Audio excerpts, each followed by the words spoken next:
Alright, I am back. And here we enter the Fire Temple, I think it's called. I don't think it's named anything else. Honestly, this really isn't a memorable dungeon for me. And the only reason I remember certain details about it is because I played through this game, Fire Sanctuary. Is because I played through this game, you know, a month ago. And not really in preparation for this, but yeah, this really is the only reason.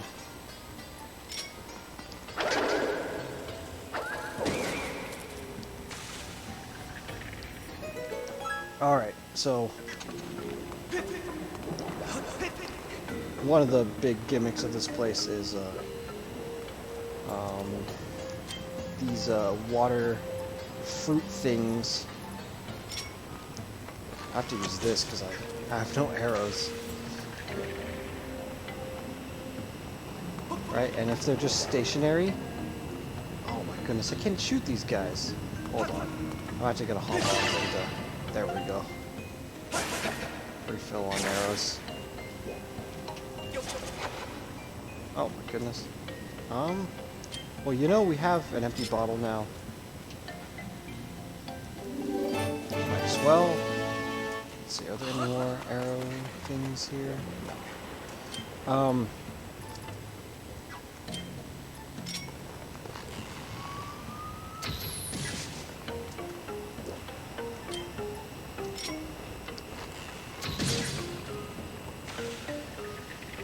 Yeah, but this is the main thing in this dungeon is or one of the main things. Is this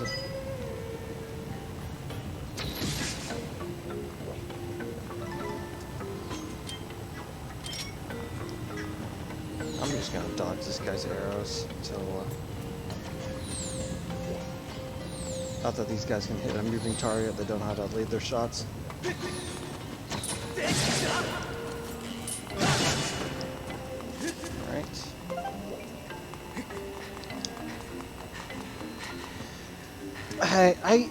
I was thinking about this on the drive home, but I think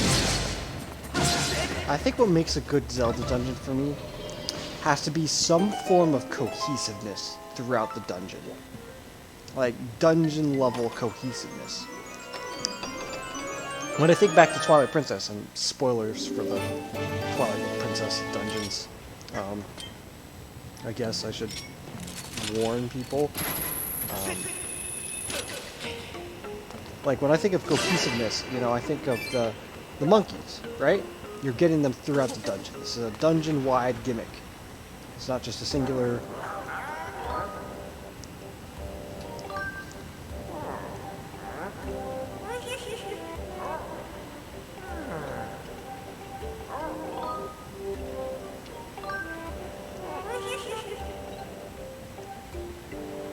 Mouth of the sleeping statue.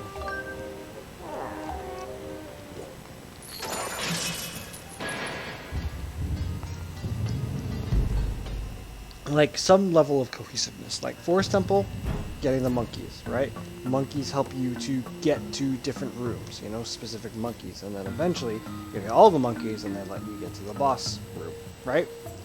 Really easy example there. Yep, I knew it. But then, you know, other things like water level in the Zora Temple, or the Lake Bed Temple, and everyone, you know, it seems like all water dungeons have, you know,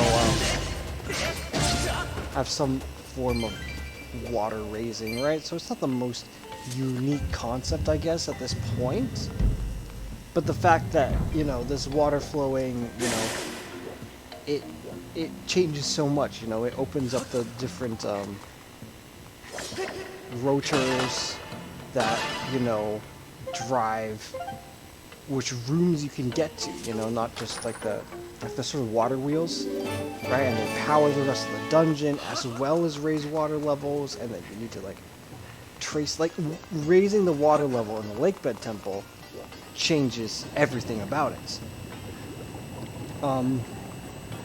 There's the cannonball sort of, I don't want to call it a side quest, but you know, getting that getting the cannonball in the Snow Peak ruins to the right room, and you're finding different ways of transporting it between rooms, whether that's shooting or the different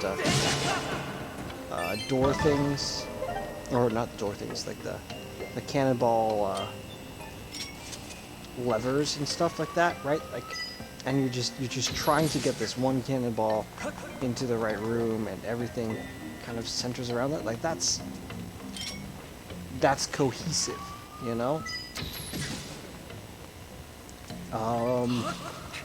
Temple of Time, with the statue that you bring through with the Dominion Rod, right? And you know, you have to go across the scales in that one room, but now you need to figure out how to do that again with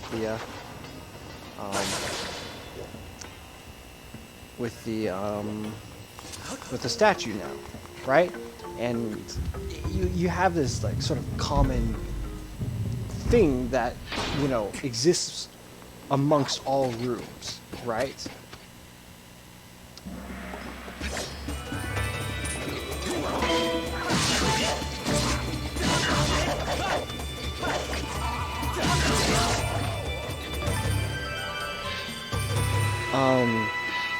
Some overarching, yeah, like I said, something that exists beyond all the rooms, you know? It's not just a chain of individual rooms. And not all the dungeons in Twilight Princess are good at this, you know? Goron Mines, like, I think it does well in other aspects of good dungeon design, where, you know, it's creative with the items that you have. You know, the iron boots, you need to go sink into water, or you can walk on the walls. You know, and then integrates well with the, Hero's Bow, where you know, have to be upside down and shooting arrows and stuff like that. Like, that is good, like, item usage and everything like that. Which is you know, I think another aspect of good dungeon design is integrating items well.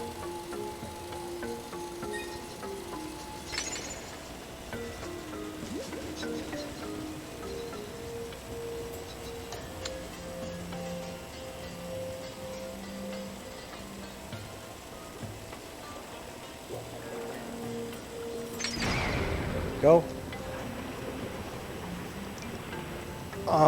Yeah, the Goron Mines, while they're good from a design standpoint and item integration, I don't think they do a very good job of being like a cohesive, you know, dungeon. It really is just room by room. Same with the City in the Sky.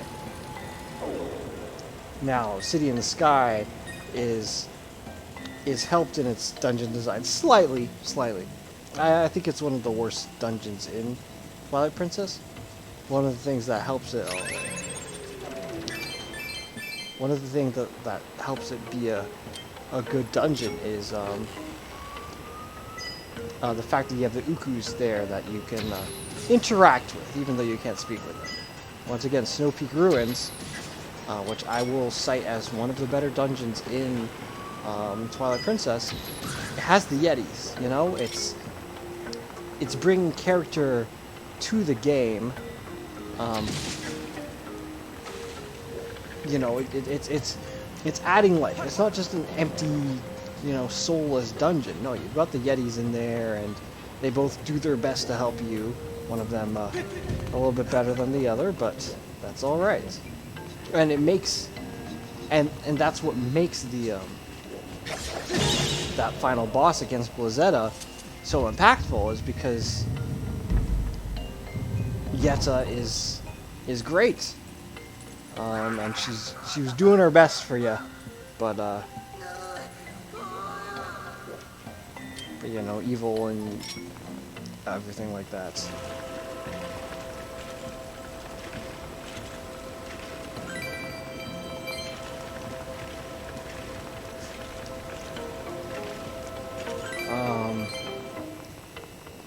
so Goron Mines and I guess technically the Arbiter's Grounds is tricky for me because unfortunately, like, the thing that wins me over for that is the aesthetic. Even though it is kind of room by room, there is that overall goal of finding all 4 pose, and the item usage there is, I think, pretty incredible, because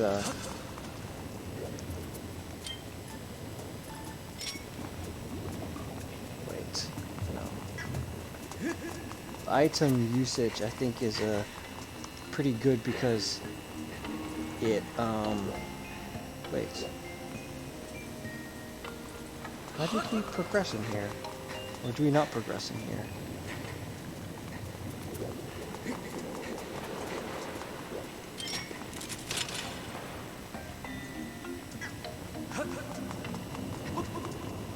Was there a door I missed in the last room?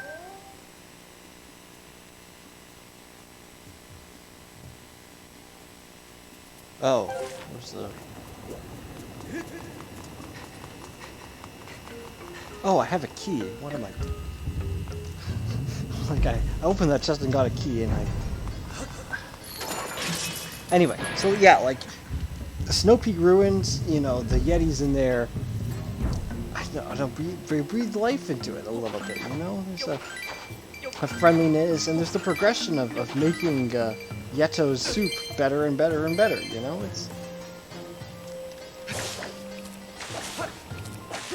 It's endearing.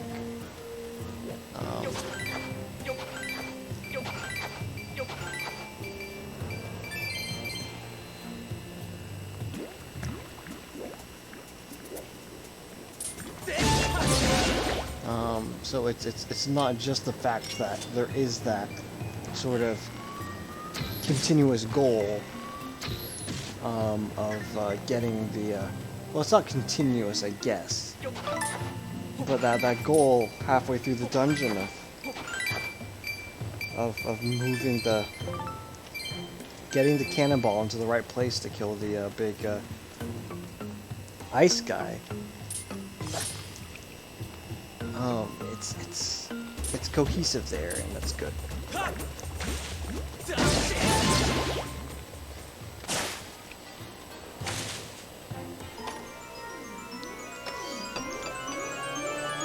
Yeah, but it's that cohesion, you know.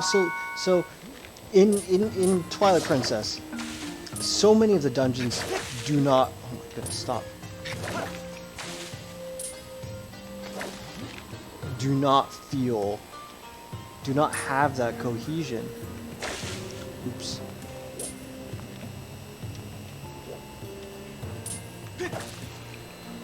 Right? It literally is just, it feels like a... No. Okay. Swipe it down. Okay. Oh my goodness, come on.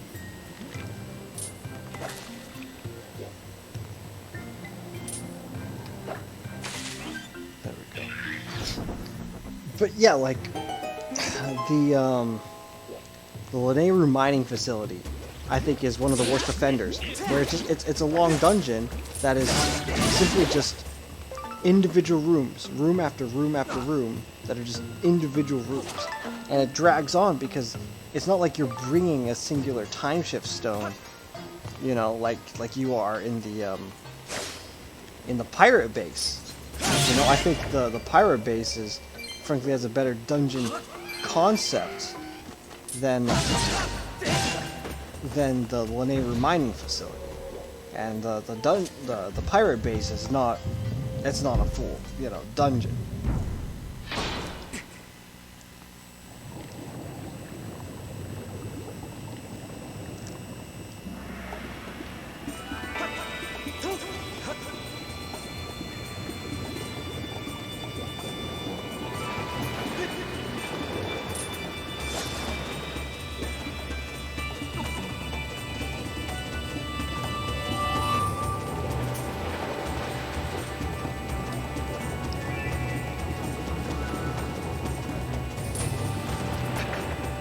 Oh, I missed.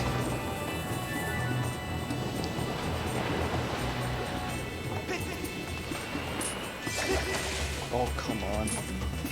It's being very sensitive, the joystick. Alright, joystick.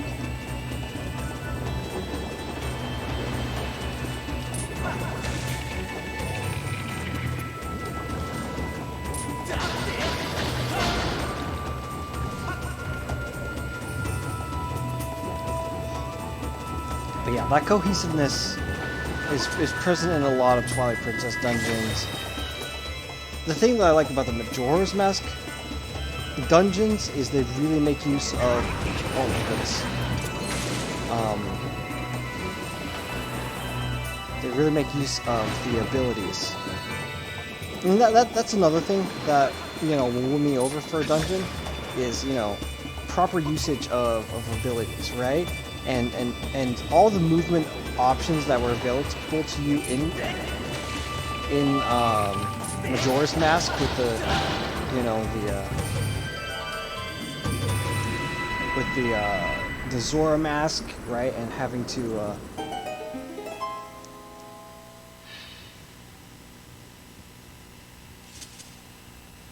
with the Zora mask and you know, swimming through the pipes, and you're changing the water direction through the pipes to get to the right room and everything like that. That is good. That makes a dungeon better, you know. And the Goron, you know, rolling around, even though I was never good at that. It's another oh my goodness, you're gonna make me whip it like Pippet. Yeah, so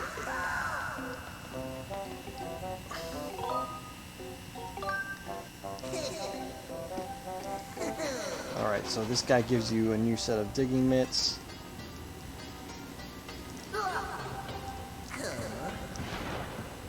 So that's what makes and breaks a dungeon for me, right? So the sand ship, right? Very, very cohesive, which is why it's my favorite dungeon, right?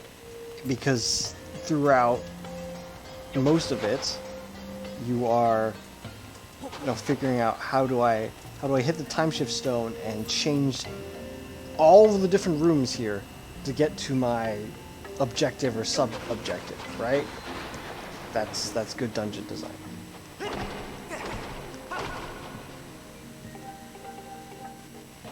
yeah, you can do that.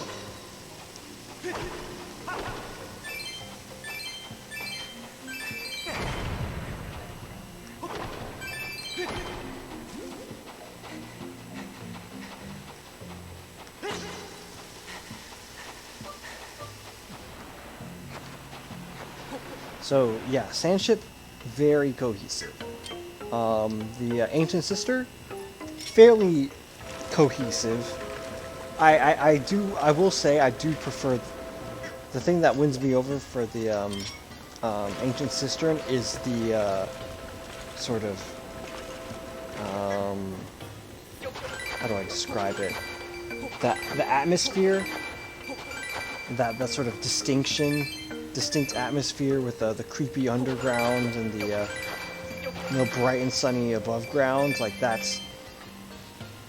is winning sort of aesthetic to me.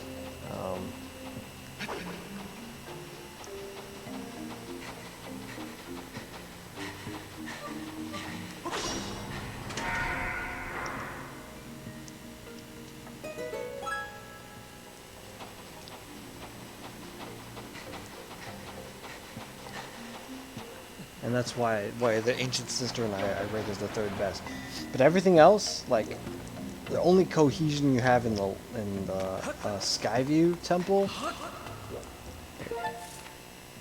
yeah, the only cohesion you really see in the Skyview Temple is in that first room where first main room where you're raising water level, and then you don't do anything.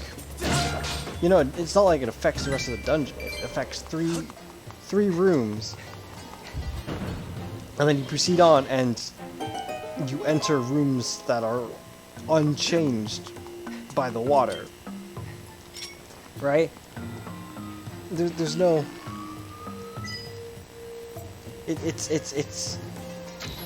it's not cohesive enough for me. I know I've kind of mentioned that some you know, dungeon elements that I've really liked only last for half of a dungeon, but I think that's acceptable, you know, if it. Oh, I heard you. I just didn't know where you were. Actually, there's a goddess wall down here. Might as well. Oh wait.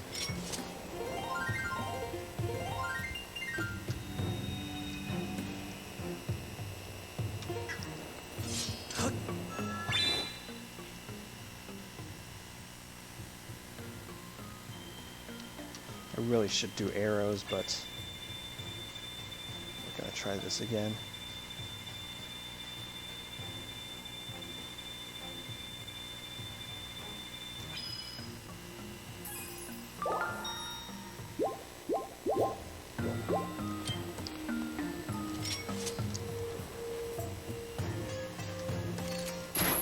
I don't know. It lasts for 3 rooms. You know, and the whole entire dungeon is like 6. Like it's or 5. I don't know. It just doesn't feel impactful enough.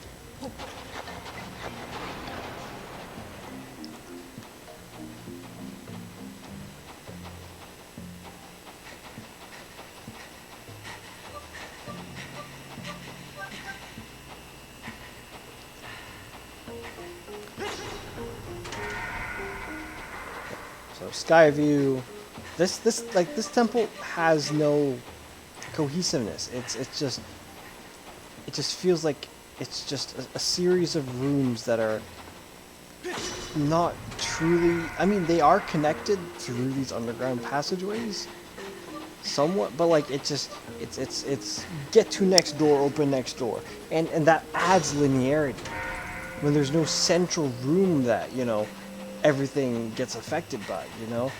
In one of the most linear dungeons in Twilight Princess, in the Temple of Time, you know, at least in the central room, there's that elevator there, and you can go to 4 different rooms off of that one room, and half of them will be, or most of them will be dead ends for you. You won't be able to do anything there, but at least you can. You know, there are multiple directions to go down and try to go down. This is linear. I hit a dead end and there's a dig spot. I have to dig to advance. I don't know. It's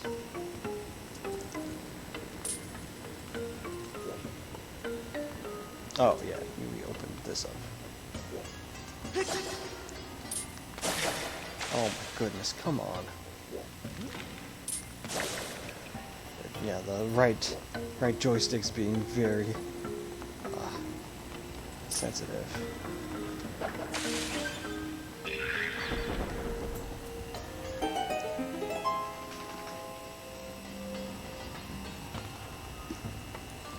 And that's to say nothing of mini bosses. Like, what was the mini boss in this dungeon? Was it that purple Lizalfos that I took 0 damage from? Like, was it supposed to be those 2 hands? Those flame hands?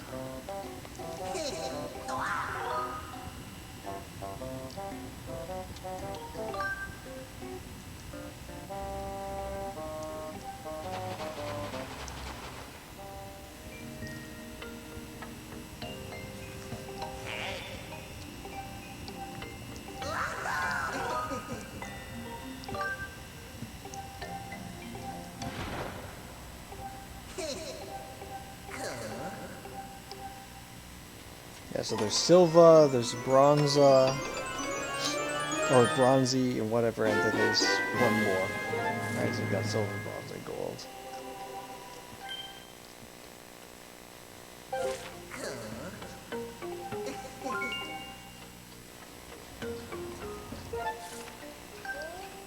If you look here, you'll see.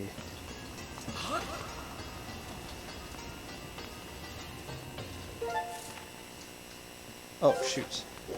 I walked right past it.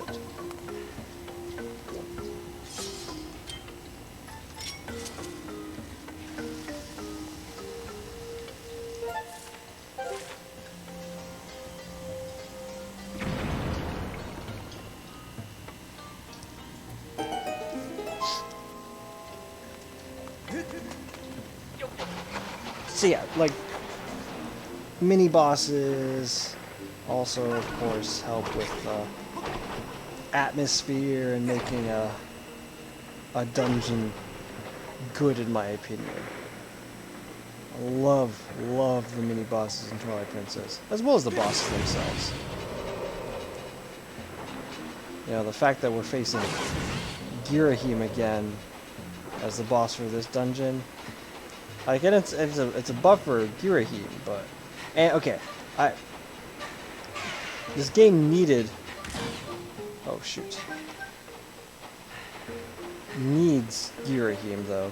He's like an integral part of the story, so I understand why he needed to be the villain.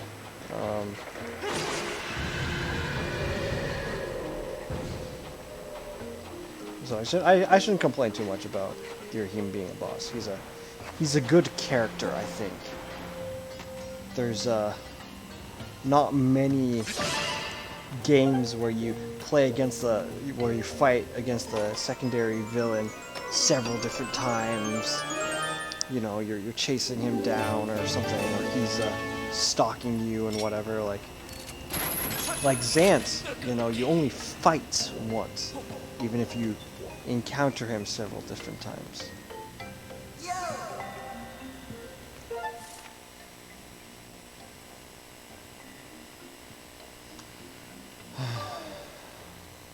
Where did I need to go? I need to go there. I don't know if I want to go back for these chests. Like, all they're gonna have is treasures, and I don't need treasures.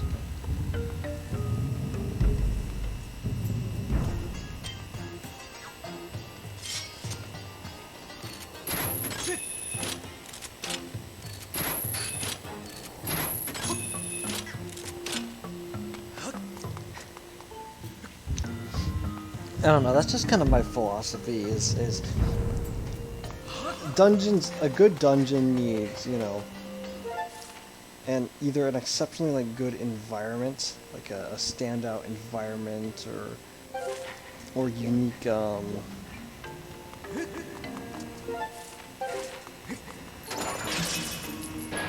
I'm just not gonna bother going back for those next two chests.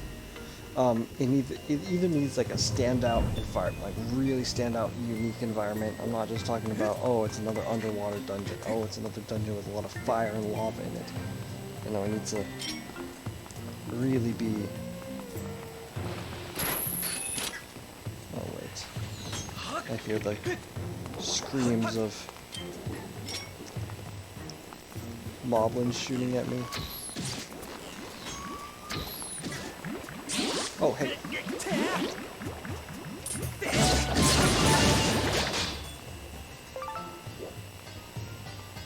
I'm gonna take care of you two, because I dislike y'all. Oh my goodness.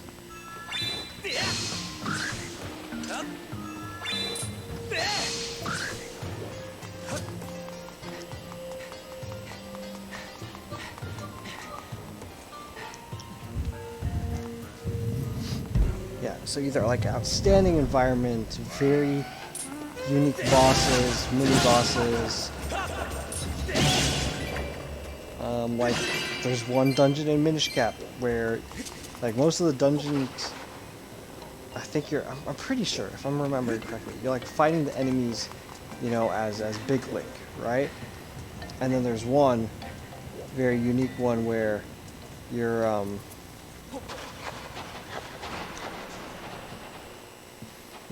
fighting the a creature that you usually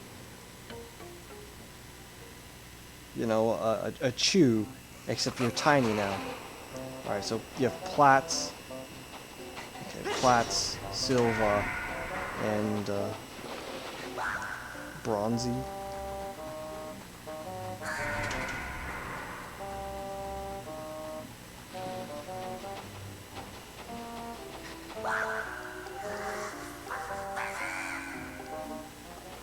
Alright, this is annoying.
Oh, come on.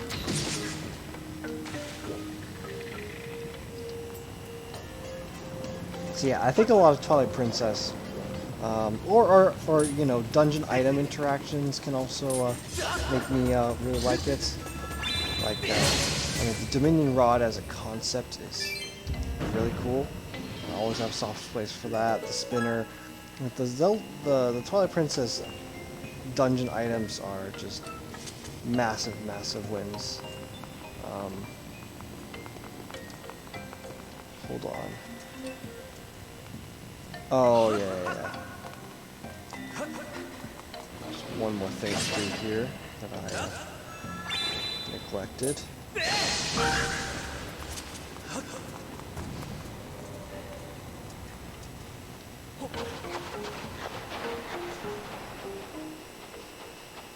Wait. Is it here? No, it's not. What am I thinking?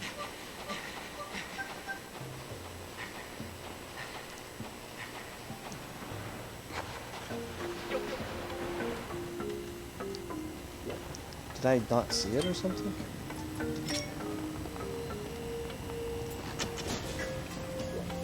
I must not have seen it. Ah, it's hidden there. In the alcove. Or it's not hidden, I just...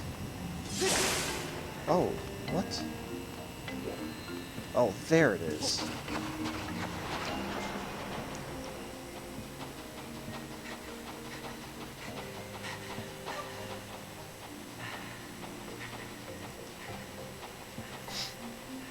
Yeah, so the Twilight Princess, like, items, you know, were just straight winners for me, so...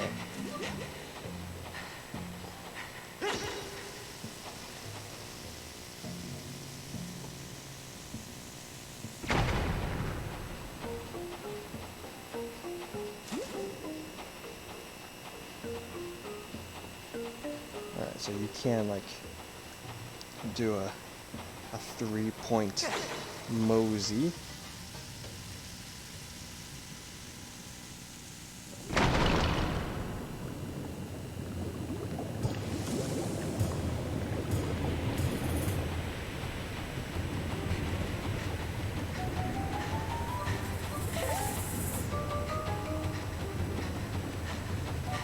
I'm not sure you can actually get to that one.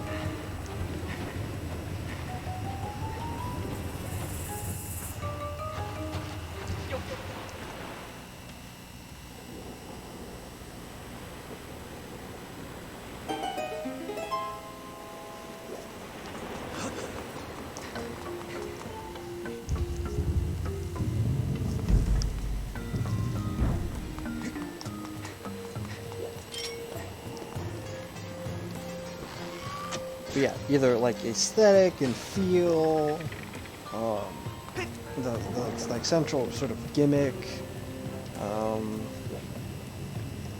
you know, very memorable item usage. Like, come on. Thinking back to Majora's Mask here, using the Giant's Mask. Yeah, so this is where he was telling you to, at the very beginning, you know, jump in the sleeping one.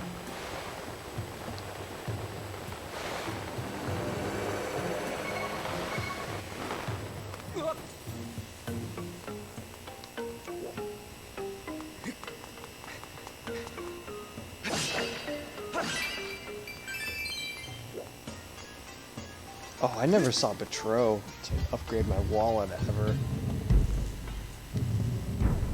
Oh no, purple was Alphos.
Oh my goodness.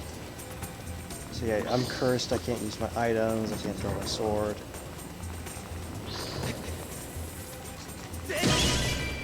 Go.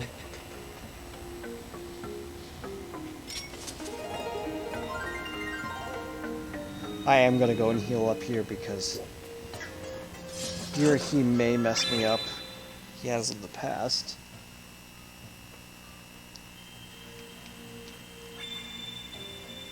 I mean, like, he's mostly fine, like, all the, sort of the bosses in Skyward Sword, if you kind of take your time and don't panic. Don't get too ambitious. I think you'll be fine.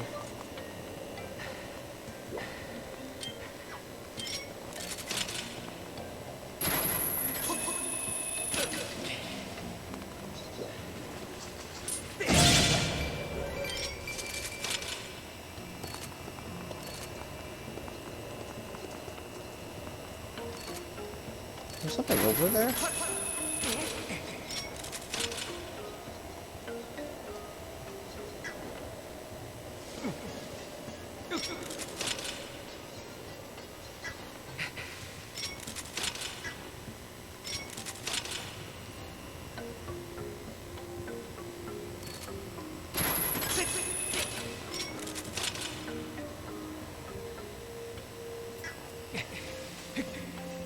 Oops. That was bad. I'm not sure if I've ever been in that alcove before.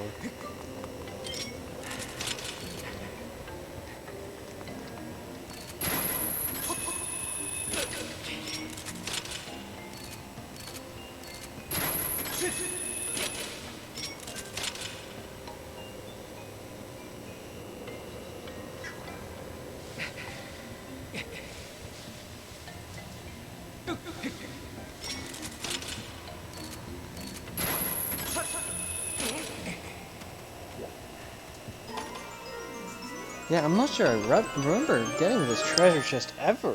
Oh, okay. I mean, it's not going to be a piece of art or something. I would have remembered that.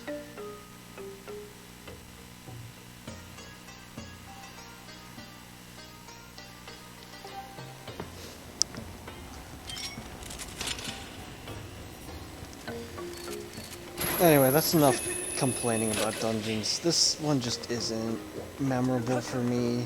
It's just, I feel like it has too much similarity to the Earth Temple in this game. It just feels so similar to me. I know one of them is, you know, the ruins of an old castle, and the other is just ruins? Like more ruins? I don't know.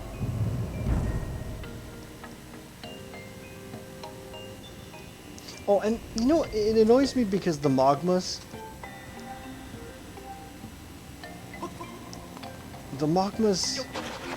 just don't, and they just tell you all the answers.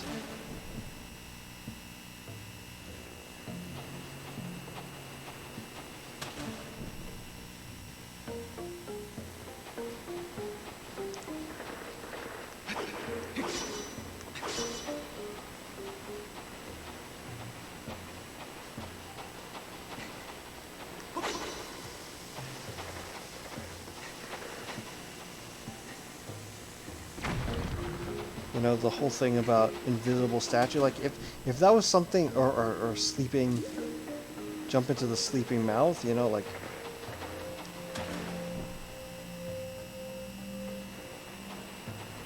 if you had to go and somehow figure that out by yourself, that would be good.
Totally should have seen me there. Oh, there we go.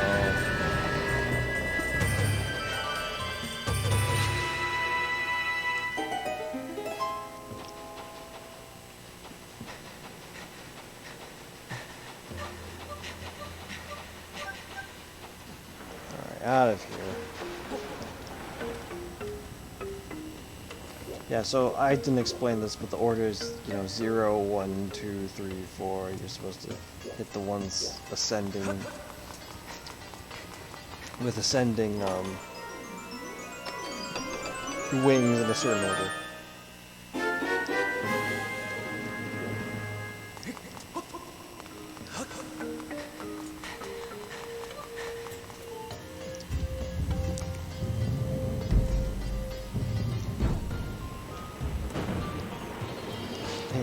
The dungeons in this game just feel like, all too often, just a series of unconnected, unrelated rooms, you know?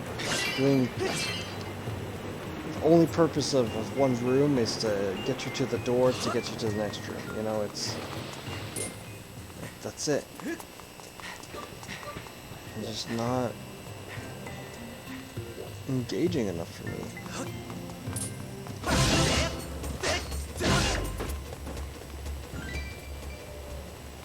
Alright. Time to fight Girahim again.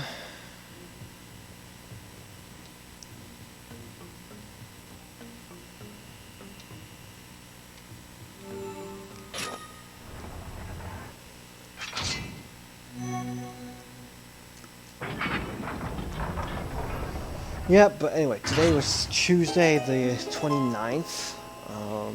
Played volleyball today. Got a good crowd of 16, 17 people.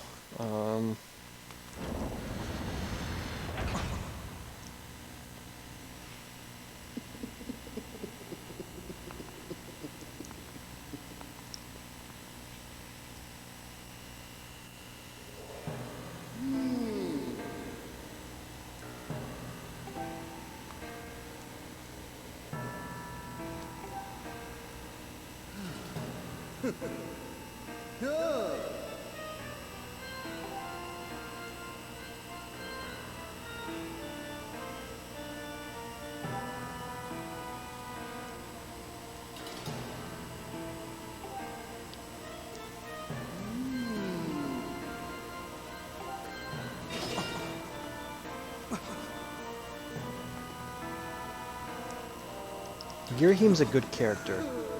That, you know, he's supposed to be creepy and over the top, and he succeeds very much in being both of those. And the fact that he is a reoccurring boss fight.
See, but even like this fight is good because it kind of teases his next sort of installment.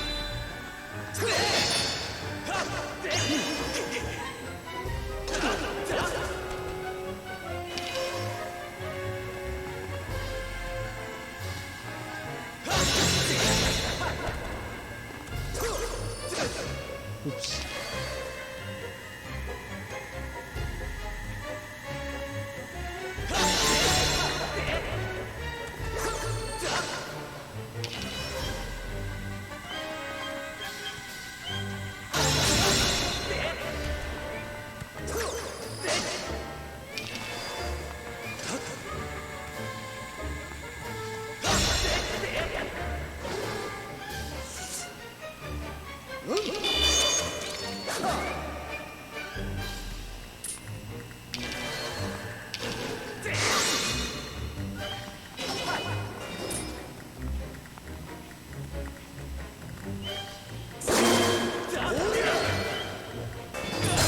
Oh, right.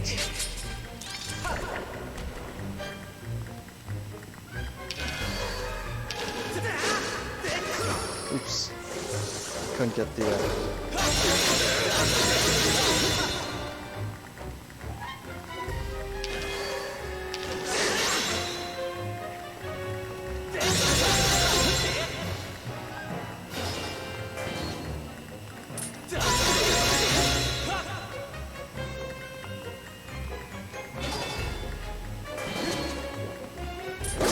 Oops.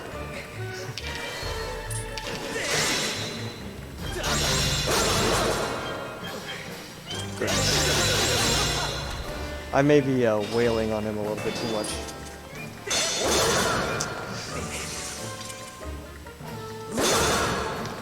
Not being...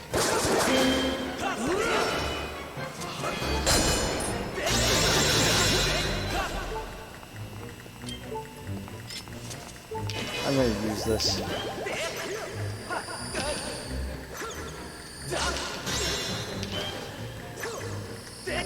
Oops, come on.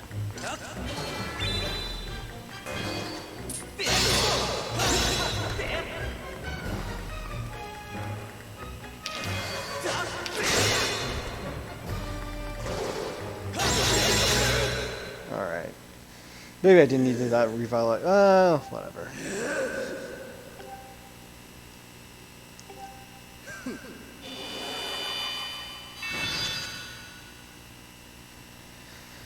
Oh, well.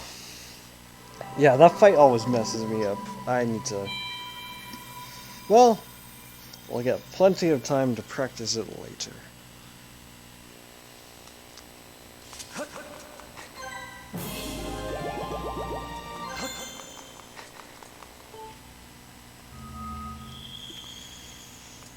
Yeah, so, after this, I think I'm just gonna go call it an episode. We'll just... Because I'm pretty sure this will take in,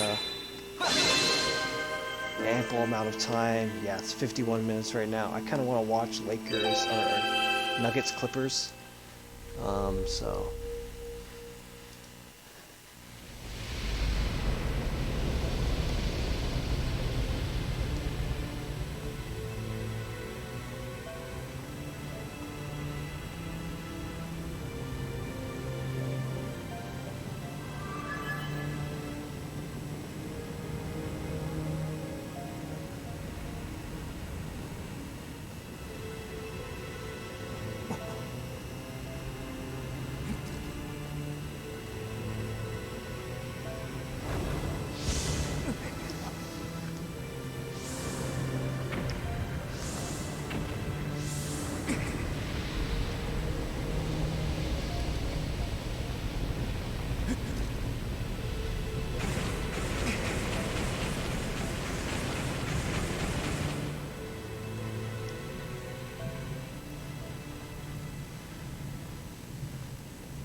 I think that dancing around that he does changes every single time.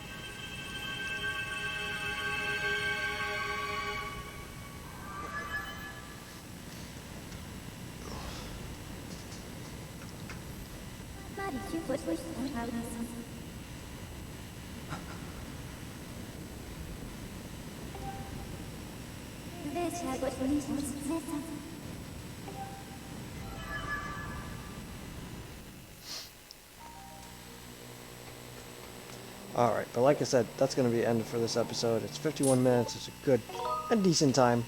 It's not too short, but it's kind of... Yeah, it's not too short. It's kind of what I aim for. And hovering around that 50 to 60 minute threshold. In the next one, we will go back to Skyloft and do a bunch of... Oh wait, no, we need to go to... Yeah, activate the gate of time and watch a bunch of cutscenes. Anyway, I will see you all then.